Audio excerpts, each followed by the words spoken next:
Law of attraction it's a science, ही कुठली जादू नाही. लॉ ऑफ अट्रॅक्शन तुमच्यासाठी वर्क व्हावं यासाठी त्या गोष्टीचा विचार करणं ही त्या प्रोसेसचा एक पार्ट आहे. 4 CM हेल्थ, रिलेशनशिप, मनी आणि करिअर या 4 स्ट्रिंग्स आहेत. या 4 स्ट्रिंग्सला तुम्हाला दररोज ट्यून करावं लागतं. माझं काहीच साध्य झालं नाही, या लॉ ऑफ अट्रॅक्शनचं काहीच खरं नसतं. जगामध्ये यशस्वी होण्यासाठी मेहनत पुरेशी नाहीये. जर मेहनत पुरेशी असते, जर आपल्यापेक्षा काबाड जास्त करणारे लोक, रस्त्यावरती काम करणारे लोक जास्त श्रीमंत झाले असते. Law of attraction should be a part of your daily ritual. नमस्कार आणि तुम्हा सर्वांचे स्वागत आहे बीइंग ब्लिसफुल या पॉडकास्ट मध्ये.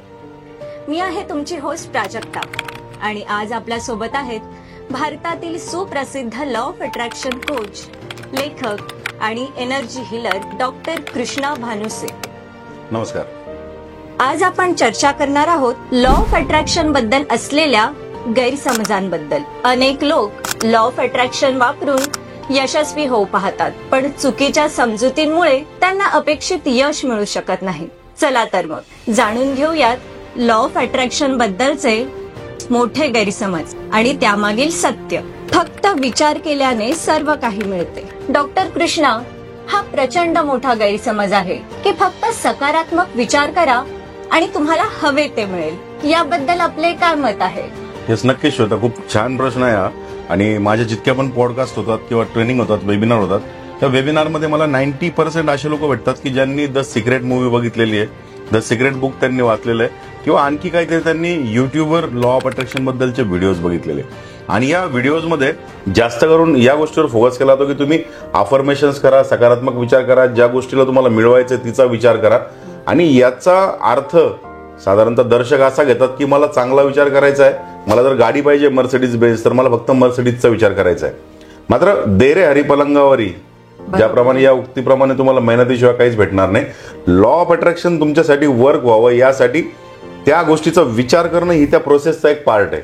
लॉ ऑफ अट्रॅक्शनला जर तुम्ही बघितलं, समजून घेण्याचा प्रयत्न केला, तर हा एक 3-4 स्टेपचा फॉर्म्युला आहे. फर्स्ट थिंग म्हणजे क्लिअरिटी ऑफ इंटेन्शन, तुम्हाला काय पाहिजे.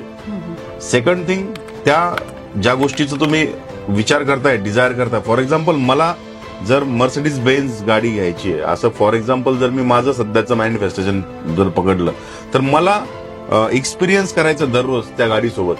म्हणजे मी जो विचार करणार आहे, मी जे व्हिज्युअलायझेशन करणार आहे, त्यामध्ये मी ती गाडी चालवताना स्वतःला बघणार आहे. यानंतर थर्ड आहे, त्या म्हणजे ऍक्शनेबल स्टेप्स, की तुम्हाला जर ती गाडी मिळवायची, त्यासाठी तुम्हाला काय ऍक्शन्स घ्यावे लागतील.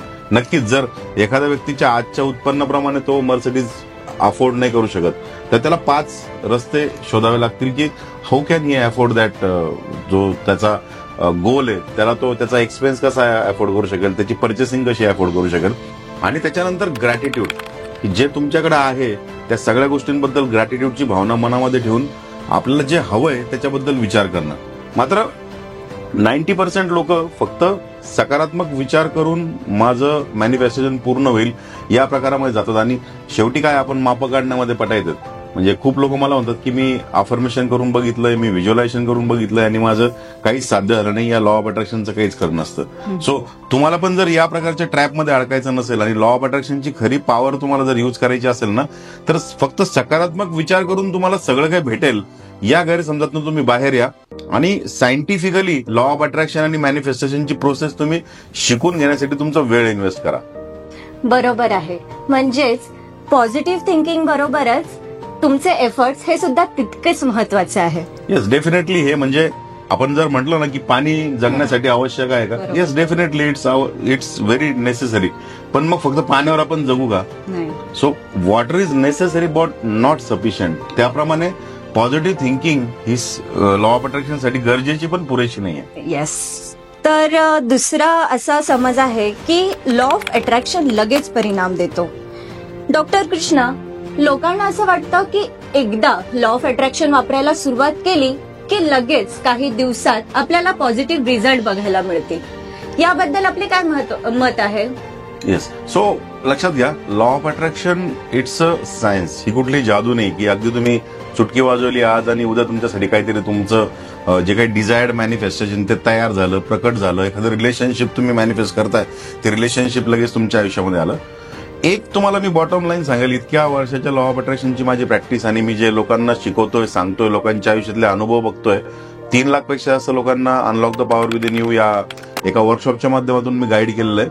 आणि मोस्ट ऑफ द लोकांच्या लाईफमध्ये ज्यांच्या लॉ ऑफ अट्रॅक्शननी काम केलंय त्यांनी लॉ ऑफ अट्रॅक्शनला डेली प्रॅक्टिस केली आहे. म्हणजे ज्याप्रमाणे आपण दररोज ब्रश करतो, दररोज आपण आंघोळ करतो, दररोज जेवण करतो, त्याप्रमाणे law of attraction should be a part of your daily ritual. त्यामुळं लगेच मी आता विचार करेल आणि एका तासामध्ये होईल. Of course advance law of attraction मध्ये there are quick manifestation protocols, ज्याच्यामध्ये आपण अगदी काही तासात, काही मिनिटात, काही दिवसांमध्ये काही गोष्टींना आपण मॅनिफेस्ट करू शकतो. मात्र याच्यासाठी तुमच्या मनाची पात्रता, साधारणतः ज्याला म्हणता येईल ना इलिजिबिलिटी, ती असणं गरजेचं आहे. आणि मनाची पात्रता म्हणजे काय, तुमचे विचार शांत असायला पाहिजे आणि तुमच्या विचारांमध्ये फ्रिक्वेन्सी आहे, तुमच्या विचारांमध्ये ऊर्जा आहे. तुम्ही जो गोल मॅनिफेस्ट करण्याचा प्रयत्न करता त्याच्यामध्ये पण फ्रिक्वेन्सी आणि ऊर्जा आहे. सो लॉ ऑफ अट्रॅक्शन कधी घडतं, ज्यावेळेस तुमची फ्रिक्वेन्सी मॅच होईल एखाद्या पर्टिक्युलर गोष्टीसोबत. आणि यासाठी आपल्या मनाची क्लेन्झिंग दररोजची डेली गरजेची आहे. त्यामुळं लॉ ऑफ अट्रॅक्शन मध्ये आम्ही असं म्हणतो की HRCM, हेल्थ, रिलेशनशिप, मनी आणि करिअर, या 4 स्ट्रिंग्स आहेत. या 4 स्ट्रिंग्सला तुम्हाला दररोज ट्यून करावं लागतं. एखादा गिटारिस्ट जर म्हटला की चला आजचा शो झाला, मला मी पुढच्या महिन्यात शोच्या वेळेसच गिटार काढेल, तर त्या स्टेजवर त्याचा त्या ठिकाणी जाऊन त्याचा साधारणतः फियास्को होऊ शकतो, कारण गिटार वाजणार नाही.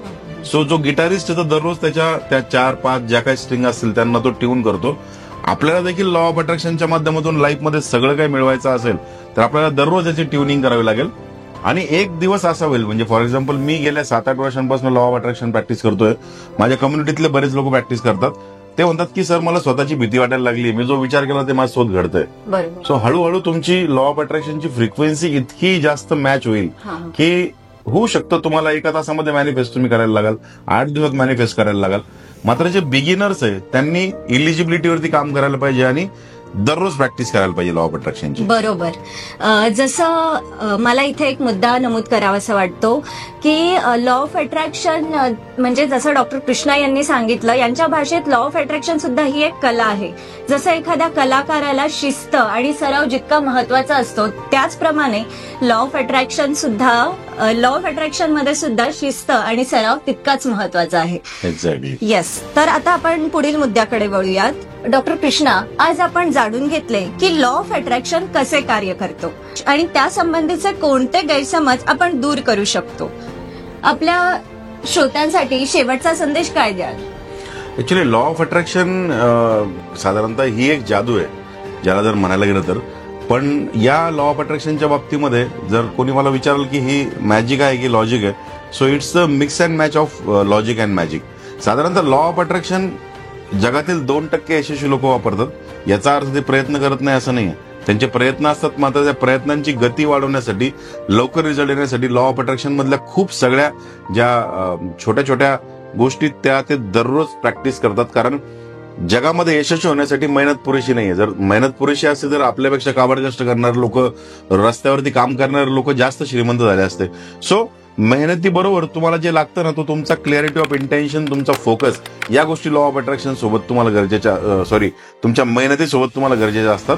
सो जर तुम्ही बिगिनर आहात, लॉ ऑफ अट्रॅक्शनची तुम्ही जर सुरुवात करताय, तुम्हाला एक माझ्याकडनं क्लिअर मेसेज राहील की सगळ्यात अगोदर छोट्या छोट्या गोल्स पासून सुरुवात करा.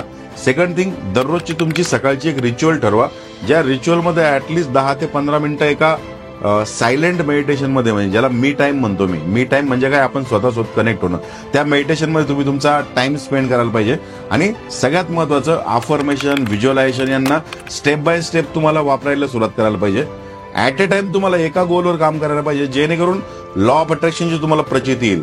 कारण लक्षात घ्या, आपलं जे मन आहे, ज्याला आपण 10% आपल्याला लॉजिकल ब्रेन म्हणतो, त्याचं काम वकिलासारखं आहे. तो नेहमी सतत प्रश्न विचारत असतो आणि प्रूफ मागत असतो. या लॉजिकल ब्रेनला तुम्हाला छोट्या छोट्या गोष्टींमधनं प्रूफ्स द्यावे लागेल. फॉर एक्झाम्पल, मी सुरुवातीला लॉ ऑफ अट्रॅक्शनची प्रॅक्टिस करताना पार्किंगसाठी खूप यूज करायचो की मला आज अमुक जागेवर पार्किंग भेटावी, माझी गाडी अमुक जागेवरती लागायला पाहिजे, सावलीतली पार्किंग भेटावी, आणि ते मॅनिफेस्टेशन पूर्ण व्हायचे. मोरल ऑफ द स्टोरी काय की जर तुम्ही ₹5 मॅनिफेस्ट करू शकले ना, तर तुम्ही 5 कोटी पण करू शकता. मात्र ₹5 मॅनिफेस्ट करण्याचा अनुभव तुम्हाला तुमच्या मनाला द्यावा लागेल. Start with small goals. दररोज प्रॅक्टिस करा. मेडिटेशनने आपल्या मनाला शांत ठेवा आणि don't get desperate about your manifestations की होईल का नाही, भेटेल का नाही. जसं एखादं झाड लावलं तुम्ही बी, आणि दररोज त्या मातीला उकरून बघितलं की याचं झाड झालंय की नाही, तर ते बी कोमेजून जाईल, ते उगवणार नाही. सेम लॉ ऑफ अट्रॅक्शनचं आहे. याच्यावर संपूर्णपणे विश्वास ठेवायचा आहे, कारण लॉ ऑफ अट्रॅक्शनचा एक बेसिक प्रिन्सिपल येते, म्हणजे फर्स्ट थिंग म्हणजे आस्क, गोल, तुम्हाला जे पाहिजे ते मागायला शिका. सेकंड थिंग बिलीव्ह, हे मला भेटलंय, या आविर्भावामध्ये जगायला तुम्ही साधारणतः लागा. ऍक्शन्स घ्या त्याप्रमाणेच्या, आणि ग्रॅटिट्यूड मध्ये जगा. That is the basic principle of law of attraction.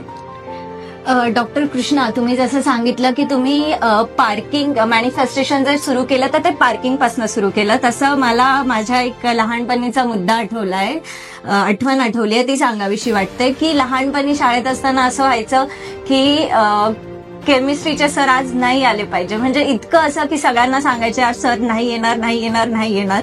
आणि एके दिवशी असं झालं की मी असं म्हणलं की आज सर आलेच नाही पाहिजे, आणि त्या दिवशी सर आलेच नाही. तर सगळ्यांना असं वाटलं की हा ठीक आहे, तुझी काळी जीभ आहे, तुझे बोलते ते खरं बोलते. कारण की तेव्हा मॅनिफेस्टेशन या शब्दाचा अर्थ माहित नव्हता. तर खरोखरच जर आपण योग्य रीतीने जर लॉ ऑफ अट्रॅक्शनचा वापर केला तर आपल्याला नक्कीच रिझल्ट मिळेल. धन्यवाद डॉक्टर कृष्णा. श्रोत्यांनो, जर तुम्हाला हा पॉडकास्ट आवडला असेल तर बीइंग ब्लिसफुल या कम्युनिटीचा भाग व्हा आणि हा पॉडकास्ट जास्तीत जास्त आपल्या मित्रपरिवारासोबत शेअर करा. चला तर मग पुन्हा भेटूयात एका नवीन विषयासोबत. धन्यवाद.